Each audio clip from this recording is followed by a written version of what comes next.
वरातीत नाचण्यावरून तुंबळ हाणामारी 16 जणांवर गुन्हा. भोकरदन तालुक्यातील पारत पोलीस ठाणे अंतर्गत घडलेली घटना. लग्न आणि डीजे आता समीकरण होऊनच बसलेलं आहे. बऱ्याच ठिकाणी तरुण मंडळींमध्ये नाचण्यांवरून वाद होतात.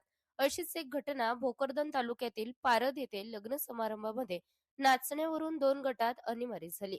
ही घटना बुधवार दिनांक 13 रोजी रात्री 8च्या सुमारास भोकरदन तालुक्यातील पारद येथे घडली.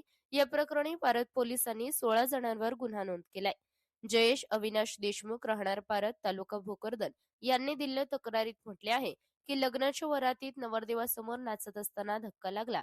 या कारणावरून ओम देशमुख, मयूर देशमुख, सार्थ देशमुख, पवन सुरेश काळे, सुदर्शन भगवान देशमुख, प्रेम विश्वास लोखंडे, अविनाश विश्वास लोखंडे, अनिल शंकरराव देशमुख, आदित्य संतोष कोलते, आकाश देशमुख सर्व राहणार पारद यांनी मारहाण केली व जीवे मारण्याची धमकी दिली. या तक्रारीवरून 10 जणांवर गुन्हा नोंद करण्यात आला असून तर ओम दिनेश देशमुख राहणार पारद यांनी दिलेल्या तक्रारीत म्हटले, रात्री 8च्या सुमारास लग्नातील वरातीत जयेश अविनाश देशमुख दारू पिऊन आला. नवरदेवाच्या समोर नाचत असताना त्याला समजावून सांगण्यास गेलो असता यावेळी जयेश अविनाश देशमुख, ऋषिकेश शिवाजी लोखंडे, विवेक सुनील आल्हाट, विष्णू भगवान लोखंडे, यश डोईफोडे, आकाश दबडे सर्व राहणार पारद यांनी मारहाण केली तसेच जीवे मारण्याच्या धमक्याही दिल्या.